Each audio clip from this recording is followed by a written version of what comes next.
আচ্ছা, আগের ভিডিওতে আমি নিউজ প্রিন্ট পেপার 5 মিনিট পেপারে ওয়াটার কালার করে দেখিয়েছিলাম। আজকের আমি ওয়াটার কালার করব আর্ট পেপারে। আজকে আমি দুটি বিষয় নিয়ে কাজ করব, একটি হচ্ছে পোর্ট্রেট এবং আরেকটি হচ্ছে স্টিল লাইফ। আর হ্যাঁ, ওয়াটার কালার করার সময় আমাদেরকে কিছু কথা বা কিছু পয়েন্ট মাথায় রাখতে হবে। সেটা হচ্ছে আমরা যে পেজে কাজ করছি সেই পেজের কোয়ালিটি সম্পর্কে, তার যে ক্যারেক্টার সম্পর্কে আমাদের কিন্তু ধারণা রাখতে হবে।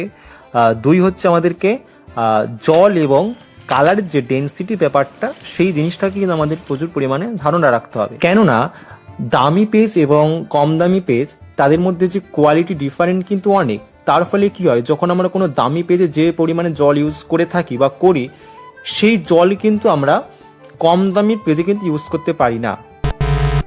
তাই তোমাদেরকে একটা কথা বলবো, যে যখন তোমরা কোনো কম দামি পেজ যেমন আর্ট পেপারে তোমরা যখন কাজ করবে, সেই পেপার সম্পর্কে তোমরা একটু ধারণা রাখার চেষ্টা করো।